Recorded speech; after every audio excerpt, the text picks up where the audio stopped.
Well, hey, diet disruptors, Carrie here. Happy Monday. I love Mondays because I know that we have time to be able to hang out together and for hopefully you to know more about us, what we do, who we are, our hearts, all of that. And based on your comments and your feedback, I can know what you need and what you want. Oh my goodness, you got to love when you're live because when your dog starts barking like crazy and nobody's home to tell him to stop. So that's what's happening right now. So if you can hear my dog, tell me. I don't know. Oh my gosh, he must see something outside.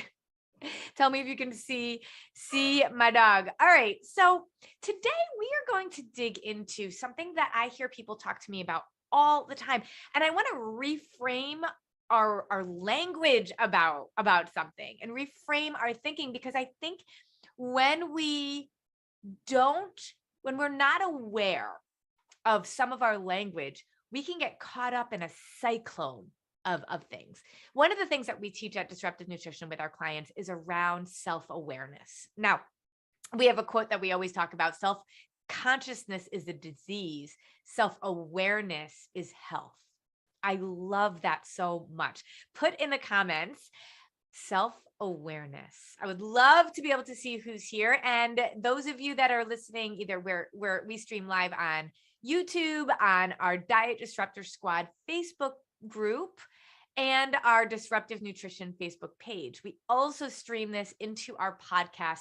So wherever you are, you can put comments down. So put in self-awareness. We know this is one of the things that I think is so important when we think about our journey around, yes, weight loss, but to be very honest with you, to really get to the place of where I think you all want to be. We need to be in a journey of getting to our optimal health. When you get to your optimal health, you'll get to your optimal weight. I know plenty of people who are skinny and very unhealthy. And as somebody that had an eating disorder, my definition of success was that weight on the scale, and if I was skinny enough. That's when I knew something was quote unquote working, right? I had such little self-awareness about what my body actually needed, what my body was saying to me, and what I wanted out of life. I was living my life like my size, my weight on the scale, my food intake or lack thereof defined my value and my worth. And if I really was asked, Carrie, why do you feel like you have to be a certain size? Why do you feel like you have to be a certain weight? I don't know that I would have had an answer for that. It sounds right in my head, but then saying it out loud is really different. That's where self-awareness comes in. So I used to be an educator, special educator, a behavior specialist, and I used to study a lot about our brain, how it worked, our behaviors, and how to change behaviors. I used to work with students. My forte was middle school. Eventually, it became kind of all age levels, and then really worked into training teachers and school administrators onto how to support their kids effectively. But what we know about the brain so much is around the concept of self-awareness. And if you've ever said, oh gosh, that sounds different when I say this out loud. If that's ever been your kind of thing, you know that what goes on in our brain and then what comes out of our mouths don't always match up. If you've ever had a dream, type dream, if you can think of a dream that you remember. And in your head, you wake up and you have that dream and you're like, yeah, okay. Oh my gosh. And you're playing it around in your mind and it kind of makes sense. It's a little blurry maybe, but it makes sense. And then you tell somebody about it. You tell your spouse, you tell your partner, whomever it is, and you're like, wait, no, that didn't happen. That didn't make sense. You can't get it into the sequence of where it looks visually in your brain. Am I right? Does that make sense? Tell me if you're resonating with that. And so what we think, what we talk about, what we have in our brain isn't always the same as reality. But yet some of the thoughts and the reactions and the rationalization that we have when it lays in our brain feels like truth. I actually was just having a coaching call with somebody the other day who said, I can't wake up in the morning. I can't wake up early enough in the morning. Right. And she actually said, she goes, wow, that sounds like really a fixed mindset, doesn't it? We talk about fixed mindset and growth mindset and all of that. I said, it really does. What if we change it to I won't wake up in the morning? She's like, I won't wake up early in the morning. She's like, wow, that sounds really bad too. But it's for years made sense in her head. I'm just not a morning person. But she didn't even like consciously say it. It just was a truth that sat there. And so I call it truthiness, the truthiness of what we think, is right and true and there. And then what is actually true and right in there. We talk to women all the time. Our coaches, when we have capacity, will open up our calendar to talk to women about what we do, about what we teach, answer questions. But very often these women that talk about all of the things that they have done, all of the diets, all of the attempts at getting skinny or losing weight, when we start to talk to them about their why, about what they've done, about why they've done it, about what quote unquote their definition of when something works means, it changes everything. It's amazing the messages we got, whether they join our program or not, of that was one of the most insightful conversations I've ever had. So if you haven't ever done a call with one of our coaches to learn more about what we do, it is just that call can be transformational, as it has been for so many. So because a lot of this is saying the stuff out loud matters and makes a really big difference. Let me give you a little bit of that brain science, if you will. So the stuff that like lives in our head, right? The stuff that kind of we believe. And if we say something out loud and it sounds different, it's because when it's sitting there in our head, when we don't say it out loud, and it's just kind of like, I think about a swimming pool and where you're just sort of floating around, right? And you kind of defy gravity when you're in a swimming pool. That's kind of what those thoughts are doing. And they kind of make sense, and they're not linear and they're not really solution driven. It lives on the right side of our brains. Okay. And then when we actually say it out loud and we say, wow, that sounds different. I want you to think about a good therapist, counselor, life coach. A lot of times they're not even giving you the solutions. They're asking you questions. You're answering them. You're talking about it. And all of a sudden you're coming up with solutions.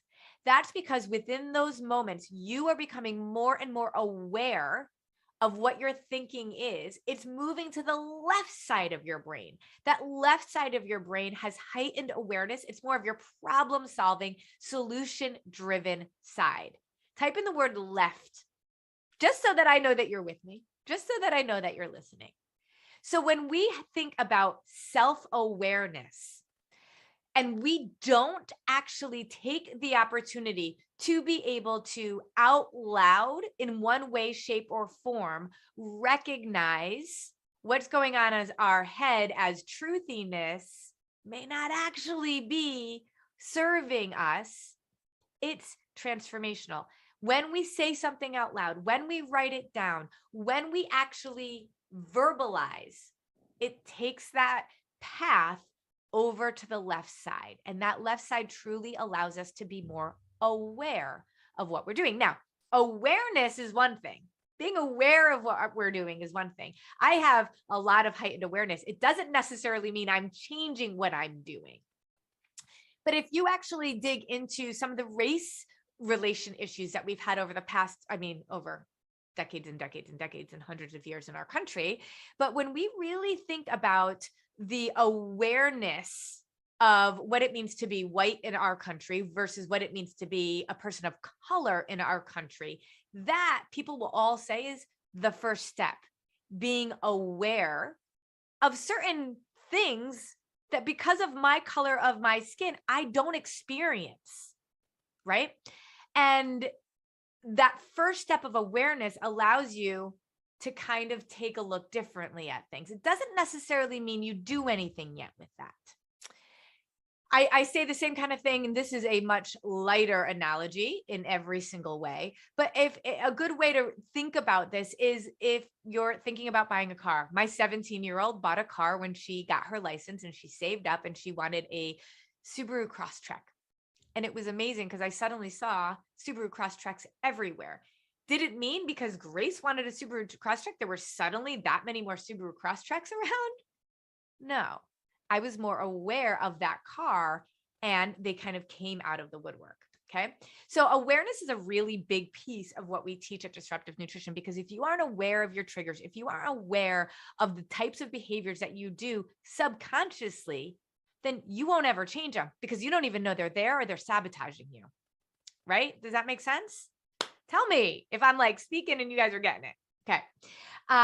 So the topic of what I want to talk about today, now we could take this into a million different directions, but the thing that we're hearing, and I mean, I've been working with women for so many years and hearing about what they've been saying is how they've done so many different diets, so many different things, and they worked for a while and then they didn't, right? And they'll say that over and over again, and they'll say it out loud. There's an awareness, the diet didn't work, or I failed the diet, right? And that, because it sits in our right side of the brain, then we say it and it goes to our left side of the brain.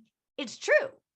It didn't change, right? Like there might be a lot else that goes on in the right side of the brain, but it's really easy to be like, I've tried every single thing out there and it none of it's working. So what I want you to be really aware of today is that word, whether it works, and really redefining what works means. And I think if you have this heightened awareness of this, you're going to be much more aware of your own language and your own truth around certain things, because I get constantly, how do I know this is going to work? Right? And we compare everything we've done before with what we teach at Disruptive Nutrition and want to know, how do we know it's going to work this time? Because nothing else worked. My question for you is, what does your definition of working mean? I don't know that we have it. I don't know that you are all walking into a nutritional approach, walking into a new diet with, what is my measure of success? How will I know that this is working? When we ask that question to women, like, how do I know, if they say to us, how do we know that what you teach is going to work? I always say, what is your definition of working? That's the question I'm going to ask you. What is your definition of a nutritional approach working? I would love for you to put that in the comments, because here's what I keep hearing and seeing. And again, it's just about the awareness of this. And that's going to trigger a lot more of an ability to start doing something. Your left side of your brain is solution driven. But if this has just been our truth for so long, it's really hard to figure out what your next steps are. If you really believe you have done everything and nothing has worked, then that's going to be your truth. And it's going to be really hard to walk you away from that truth. But if I reframe this a little bit and say, everything that you have tried, let's look at that. What's the commonality around that? Right? For almost everybody, it's deprivation. I have deprived myself.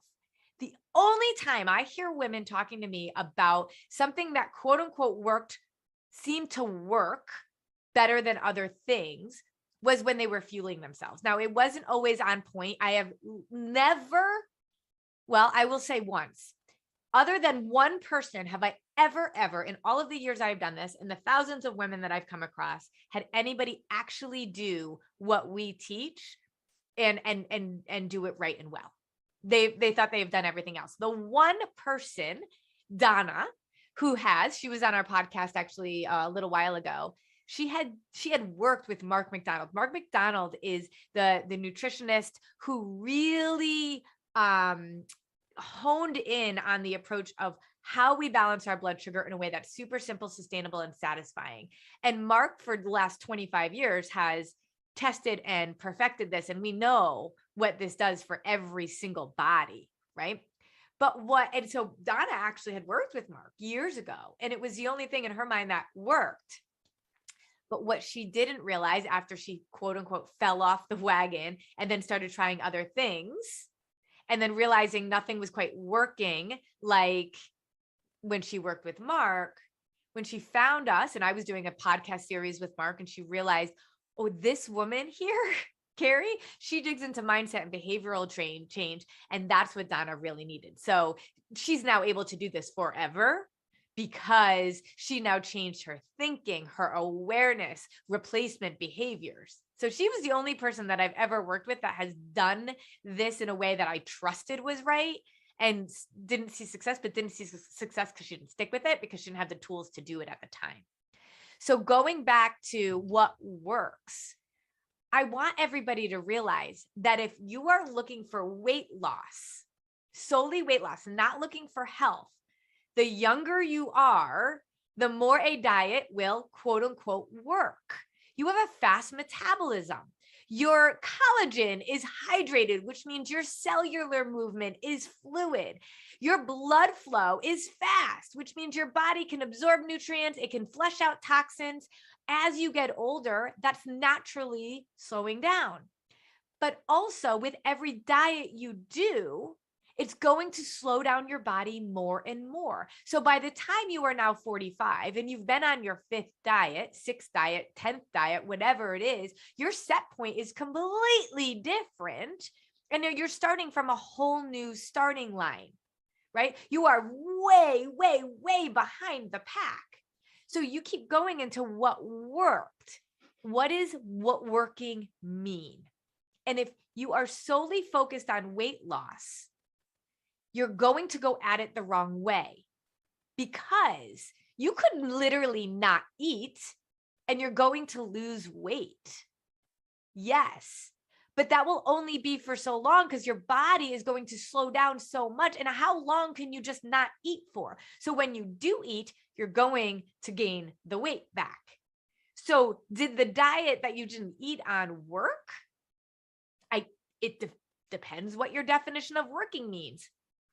It worked because it worked exactly the way all diets are designed to work, to give you a little bit of weight loss so that you think it's working, so that you think, yes, oh my gosh, I got this. But the minute you deviate, your body should be getting healthier. So if you have a healthy body, your body can handle some of those things that you're throwing at it that are not perfect.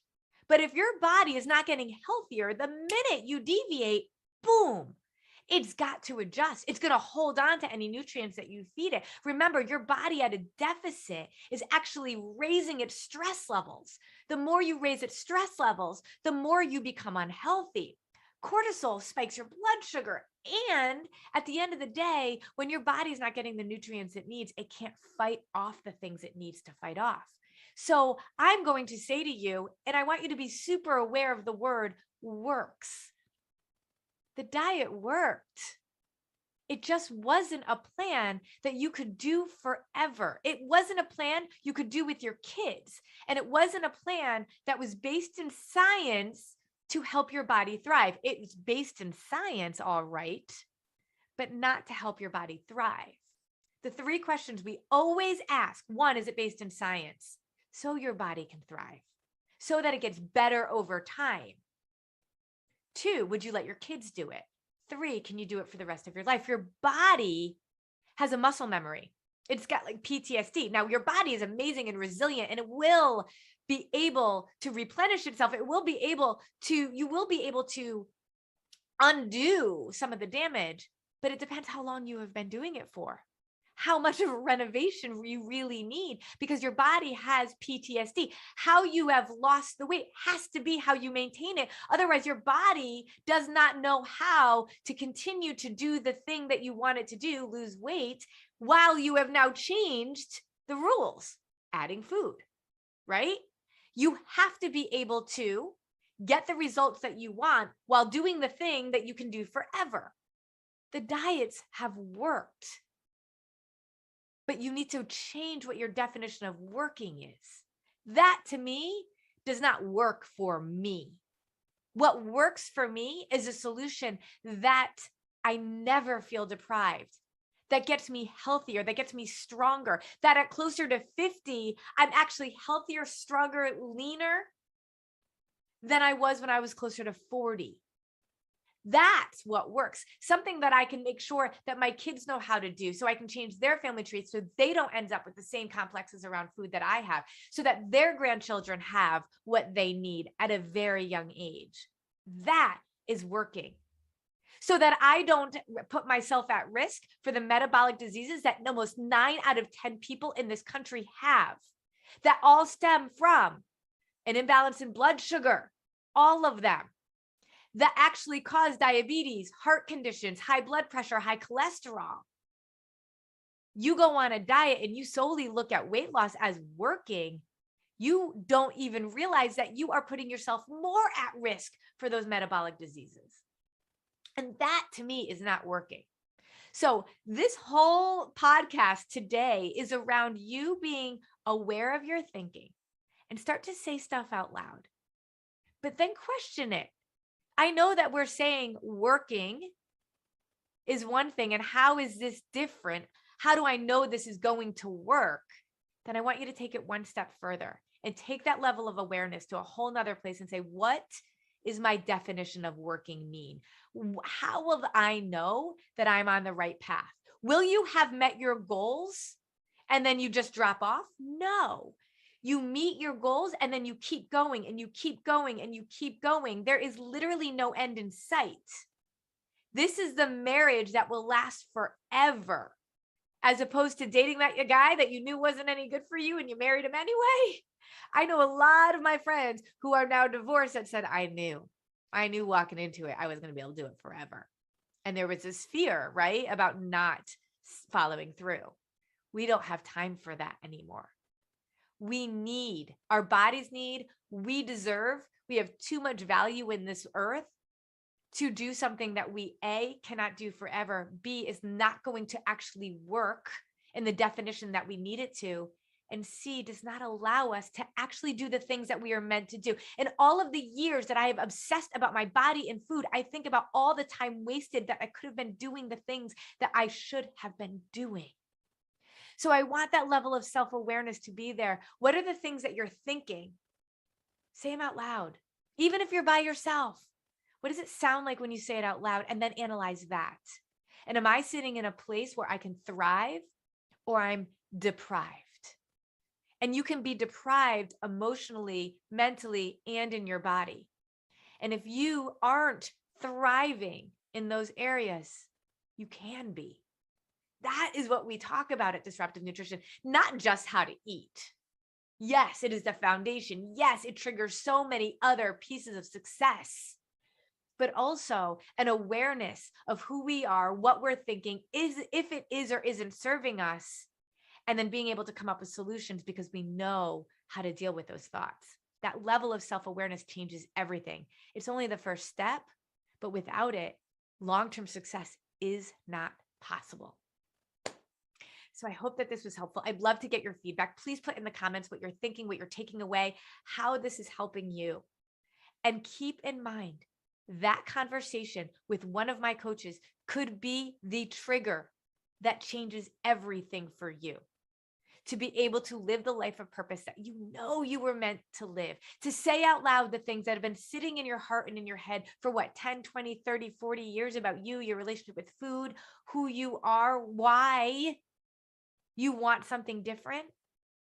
We're going to listen and we're going to be there.